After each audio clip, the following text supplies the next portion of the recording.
ಸಿದ್ದರಾಮಯ್ಯ ಅವರೇ 5 ವರ್ಷನೂ CM ಅಂತ ಹೇಳ್ತಾ ಇದ್ದಾರೆ. ಯಾಕಂದರೆ ಅವರೇ ಆಗ್ತಾರ ಅನ್ನೋಂಥ ಏನಿತ್ತಲ್ಲ ಅದೇ ವಿಚಾರವಾಗಿ ಪ್ರಶ್ನೆ ಇತ್ತು. ಆದರೆ ಎಲ್ಲೋ ಒಂದು ಕಡೆ ಆಗ್ತಾರೆ ಅನ್ನೋಂಥ ಮಾತು ಕೇಳಿ ಬರ್ತಾ ಇದೆ. ಕೆಲವರು ಕ್ವಶನ್ ಮಾಡ್ತಾರೆ, ಹಾಗಾದ್ರೆ ಆಗ್ತಾರ ನಿಜವಾಗ್ಲೂ ಕೊಡು ಅಂತ. ಕಾಂಗ್ರೆಸ್ನಲ್ಲಿ ಏನು ಸಿದ್ದರಾಮಯ್ಯ ಪೂರ್ಣಾವಧಿಯ ಒಂದು CM ಕೂಗು ಕೇಳಿ ಬರ್ತಾ ಇದೆ ಅಂತ, ಹೀಗಾಗಿ ಅವರೇ ಆಗ್ತಾರಾ ಅಂತ ಕೆಲವರು ಹಾಗೇ ಆಗ್ತಾರೆ ಅಂತ ಹೇಳ್ತಾ ಇದ್ರು. ಕೆಲವರು ಇನ್ನು ಆಗ್ತಾರಾ ಅನ್ನುವಂಥ ಒಂದು ಪ್ರಶ್ನೆ ಮಾಡ್ತಾ ಇದ್ದಾರೆ. ಕಾಂಗ್ರೆಸ್ನಲ್ಲಿ 5 ವರ್ಷನೂ ಕೂಡ CM ಸಿದ್ದರಾಮಯ್ಯ ಅವರೇ ಆಗಲಿ ಅಂತ ಕೆಲವರು ಒಂದು ಅಭಿಪ್ರಾಯವನ್ನು ವ್ಯಕ್ತಪಡಿಸಿದ್ದಾರೆ. ಸಿದ್ದರಾಮಯ್ಯ ಪರವಾಗಿ ಕೆಲವರು ಮಾತನಾಡ್ತಾ ಇದ್ದಾರೆ. ಸಿದ್ದರಾಮಯ್ಯ ಪರ ಜೋರಾದಂತಹ ಒಂದು ಪೂರ್ಣಾವಧಿಯ CM ಕೂಗು ಅಂತ ಕೇಳಿ ಬರ್ತಾ ಇದೆ. ಹೈಕಮಾಂಡ್ ಮೇಲೆ ಒತ್ತಡವನ್ನು ಹಾಕಲಾಗ್ತಾ ಇದೆ. ಆಪ್ತ ಸಚಿವರೆಲ್ಲರೂ ಕೂಡ ತಂತ್ರವನ್ನು ಮಾಡ್ತಾ ಇದ್ದಾರೆ ಅಂತ ಹೇಳಲಾಗ್ತಾ ಇದೆ. CM ಸಿದ್ದರಾಮಯ್ಯನವರೇ ಪೂರ್ಣಾವಧಿಯ ಒಂದು CM ಆಗಬೇಕು ಅಂತ ಎಲ್ಲರೂ ಕೂಡ ಅವರು ಅಭಿಪ್ರಾಯವನ್ನು ಪಡ್ತಾ ಇದ್ದಾರೆ ಅಂತ ಹೇಳಲಾಗ್ತಾ ಇದೆ. ಪಕ್ಷಾತೀತವಾಗಿ ಸಿದ್ದರಾಮಯ್ಯ ಪರ ಬಹುಪರಾಕ್ ಅಂತ ಹೇಳ್ತಾ ಇದ್ದಾರೆ. ಸಿದ್ದರಾಮಯ್ಯ ಬದಲಾವಣೆ ಮಾಡಿದರೆ ಹೋರಾಟ ಮಾಡ್ತೀವಿ ಅಂತ ಎಚ್ಚರಿಕೆಯನ್ನು ಕೂಡ ಕೊಡ್ತಾ ಇರುವಂಥದ್ದು ಈ ಒಂದು ವಿಚಾರವಾಗಿ. ನಾಯಕತ್ವದ ಬದಲಾವಣೆಯ ಬಗ್ಗೆ ಕಾಂಗ್ರೆಸ್ನಲ್ಲಿ ಈಗ ತೀವ್ರ ಚರ್ಚೆ ಆಗ್ತಾ ಇದೆ. ಈ ನಡುವೆನೇ ಸಿದ್ದರಾಮಯ್ಯ ಪರ ನಿಂತ್ಕೊಂಡಿದ್ದಾರೆ ಆಪ್ತ ಸಚಿವರೆಲ್ಲರೂ ಕೂಡ. ನಮಗೆ CM ಸಿದ್ದರಾಮಯ್ಯ ಅವರೇ ಮುಖ್ಯಮಂತ್ರಿಯಾಗಿ ಇರಬೇಕು ಮುಂದಿನ ವರ್ಷಗಳು ಕೂಡ. ಹೈಕಮಾಂಡ್ ಮೇಲೆ ಒತ್ತಡವನ್ನು ಹಾಕ್ತಾ ಇದ್ದಾರೆ. ಇನ್ನು ಉಳಿದಂತಹ ವರ್ಷಗಳೇನಿದೆ, ಇನ್ನು 2.5 ವರ್ಷ ಅವರೇ CM ಆಗಬೇಕು. ಈ ಒಂದು 5 ವರ್ಷ ಕೂಡ ಅವರೇ CM ಆಗಿರಬೇಕು, ಪೂರ್ಣಾವಧಿಯ CM ಆಗಬೇಕು. ಇದು ಸಿದ್ದರಾಮಯ್ಯ ಅವರ ಒಂದು 2ನೇ ಟರ್ಮ್. ಸಿದ್ದರಾಮಯ್ಯ ಅವರು ಈಗ ಇವರೇ ಏನಾದರೂ ಮುಂದುವರೆದ್ರೆ ಅದು ಕಥೆನೇ ಬೇರೆ ಇರುತ್ತೆ. ಹೀಗಾಗಿ ಕೆಲವರು ಆಪ್ತರೇನಿದ್ದಾರೆ, CM ಸಿದ್ದರಾಮಯ್ಯ ಆಪ್ತ ಸಚಿವರು ಏನಿದ್ದಾರೆ, ಅವರು ಮಾತನಾಡ್ತಾ ಇದ್ದಾರೆ. ಕೆಲವೊಂದು ರೀತಿಯಲ್ಲಿ ಹೈಕಮಾಂಡ್ ಕೂಡ ಒತ್ತಡವನ್ನು ಹಾಕ್ತಾ ಇದ್ದಾರೆ. CM ಸಿದ್ದರಾಮಯ್ಯ ಅವರೇ ಇರಬೇಕು ನಮಗೆ ಮುಖ್ಯಮಂತ್ರಿ ಆಗಿ, ಪಕ್ಷಾತೀತವಾಗಿ ನಾವು ಹೇಳುತ್ತಾ ಇದ್ದೀವಿ. ಯಾಕಂದರೆ ನೀವು ಅವರ ಆಡಳಿತವನ್ನು ನೋಡಿ, ಅವರು ನಡೆದಕ್ಕೂ ಬಂದಂತಹ ಒಂದು ದಾರಿಯನ್ನು ನೋಡಿ, ಅವರನ್ನು ಕೆಳಗಿಳಿಸೋಕೆ ಯಾವ ಕಾರಣ ಇದೆ ಅನ್ನುವಂತಹ ರೀತಿಯಲ್ಲಿ ಮಾತನಾಡ್ತಾ ಇರುವಂಥದ್ದು.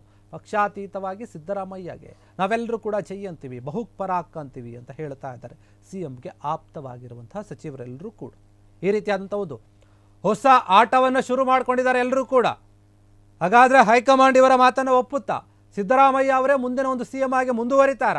ಎಲ್ಲೋ ಒಂದು ಕಡೆ ನವೆಂಬರ್ ಕ್ರಾಂತಿಯ ವಿಚಾರವಾಗಿ ಅವರು ಕೆಳಗಿಳಿತಾರೆ, ಇನ್ನೊಂದು ಕಡೆ DCM DK ಶಿವಕುಮಾರ್ ಅವರು ಮುಖ್ಯಮಂತ್ರಿ ಸ್ಥಾನದಲ್ಲಿ ಕೂಡ್ತಾರೆ.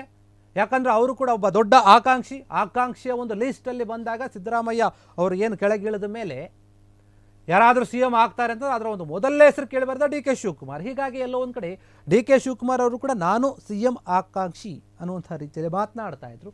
ಸಾಕಷ್ಟು ಜನರು ಮೊದಲೇ ಘೋಷಣೆ ಮಾಡಿಬಿಟ್ಟಿದ್ರು CM ಸಿದ್ದರಾಮಯ್ಯ ಅವರು ಕೆಳಗಿಳಿತಾರೆ, DK ಶಿವಕುಮಾರ್ ಮುಖ್ಯಮಂತ್ರಿ ಆಗಿ ಮೇಲೆ ಕೇರ್ತಾರೆ ಅಂತ. ಆದರೆ ಅದರ ಬಗ್ಗೆ ಯಾವುದೇ ರೀತಿಯಾದಂತಹ ಒಂದು ಮಾತನ್ನು, ವಿಚಾರವನ್ನು ಹೈಕಮಾಂಡ್ ಹೇಳಿರಲಿಲ್ಲ. ಇದುವರೆಗೂ ಕೂಡ CM ಬದಲಾವಣೆಯ ವಿಚಾರವಾಗಿ ಹೈಕಮಾಂಡ್ ಎಲ್ಲೂ ಕೂಡ ಮಾತನಾಡಿಲ್ಲ. ಹೀಗಾಗಿ ಎಲ್ಲೋ ಒಂದು ಕಡೆ CM ಸಿದ್ದರಾಮಯ್ಯ ಅವರೇ ಮುಂದುವರಿತಾರೆ ಅಂತ ಕೆಲವರು ಹೇಳ್ತಾ ಇದ್ದಾರೆ. ಇನ್ನು ಕೆಲವರು ಇಲ್ಲ, ಅದಕ್ಕಿನ್ನೂ ಸಮಯ ಬಂದಿಲ್ಲ, ಸಮಯ ಬರುತ್ತೆ, ಹೈಕಮಾಂಡ್ ಹೇಳುತ್ತೆ, ಆಗಲೇಬೇಕು, ಎಲ್ಲ ಒಪ್ಪಂದಗಳು ಮೊದಲೇ ಆಗಿದೆ ಅಂತ ಹೇಳಿ ಕೆಲವರು ಮಾತಾಡ್ತಾ ಇದ್ರು. ಹೀಗಾಗಿ ಈಗ CM ಸಿದ್ದರಾಮಯ್ಯ ಪರ ಇರುವಂತಹ ಕೆಲವೊಂದು ಮಂತ್ರಿಗಳು ಮಾತನಾಡ್ತಾ ಇದ್ದಾರೆ, ಕೆಲವೊಂದು ನಾಯಕರು ಮಾತನಾಡ್ತಾ ಇದ್ದಾರೆ, ಇಲ್ಲ CM ಸಿದ್ದರಾಮಯ್ಯ ಅವರೇ ಮುಂದಿನ ಒಂದು 5 ವರ್ಷಗಳ ಕಾಲ, ಅಂದರೆ ಏನು ಈಗ 2.5 ವರ್ಷ ಆಗಿದೆ, ಇನ್ನೂ 2.5 ವರ್ಷ ಕೂಡ ಅವರೇ ಮುಖ್ಯಮಂತ್ರಿ ಆಗಿರ್ತಾರೆ, ಅವರೇ ಇರಬೇಕು ಅಂತ ಕೂಡ ಹೇಳ್ತಾ ಇದ್ದಾರೆ. ಹೈಕಮಾಂಡ್ಗೆ ಒತ್ತಡವನ್ನು ಹಾಕ್ತಾ ಇದ್ದಾರೆ. ಮತ್ತು ಒಂದು ವೇಳೆ ನೀವೇನಾದರೂ ಬದಲಾವಣೆ ಮಾಡಿದರೆ CM ಅವ್ರನ್ನ ಕೆಳಗಿಳಿಸಿದ್ರೆ ನಾವು ನಿಮಗೆ ಹೋರಾಟವನ್ನು ಮಾಡ್ತೀವಿ ಅಂತ ಹೇಳಿ ಎಚ್ಚರಿಕೆಯನ್ನು ಕೂಡ ಕೊಡ್ತಾ ಇದ್ದಾರೆ ಹೈಕಮಾಂಡ್ಗೆ. ಹೀಗಾಗಿ CM ಸಿದ್ದರಾಮಯ್ಯ ಪರವಾಗಿ ನಿಂತ್ಕೊಂಡಿದ್ದಾರೆ. ಆಪ್ತ ಆಗಿರುವಂಥ ಎಲ್ಲ ಸಚಿವರು ಕೂಡ CM ಪರವಾಗಿ ಮಾತನಾಡ್ತಾ ಇದ್ದಾರೆ. ಈ ಕಡೆ DCM ಮಾತ್ರ ಅವರದ್ದೇ ಆತ ಒಂದು ರೀತಿಯಲ್ಲಿ ನಡೀತಾ ಇದ್ದಾರೆ. ಮತ್ತು ಕೆಲವೊಂದು ಹೇಳಿಕೆಗಳನ್ನು ಕೂಡ ಕೊಡ್ತಾ ಇದ್ದಾರೆ. ಆವಾಗ ಅವ್ರು ಕೊಡ್ತಾ ಇರ್ತಾರೆ ಕೆಲವೊಂದು ಹೇಳಿಕೆಗಳು, ಅದು ಸಾಕಷ್ಟು ಗೊಂದಲಕ್ಕೆ ಕಾರಣವಾಗ್ತಾ ಇದೆ. ಹೀಗಾಗಿ ಎಲ್ಲೋ ಒಂದು ಕಡೆ CM ಸಿದ್ದರಾಮಯ್ಯ ಅವರೇ ಮುಂದಿನ 5 ವರ್ಷದವರೆಗೆ CM ಆಗಿ ಇರಬೇಕನ್ನುವಂಥ ಕೂಗು ಈಗ ಜೋರಾಗಿ ಕೇಳಿ ಬರ್ತಾ ಇದೆ. ಕ್ಷಣ ಕ್ಷಣದ ಸುದ್ದಿಗಳಿಗಾಗಿ ಫ್ರೀಡಂ ಟಿವಿ ಸಬ್ಸ್ಕ್ರೈಬ್ ಮಾಡಿ, ಲೈಕ್ ಮಾಡಿ ಹಾಗೂ ಫಾಲೋ ಮಾಡಿ. ಹೊಸ ಸುದ್ದಿಗಳ ನೋಟಿಫಿಕೇಶನ್ಗಾಗಿ ಬೆಲ್ ಐಕಾನ್ ಮೇಲೆ ಕ್ಲಿಕ್ ಮಾಡಿ.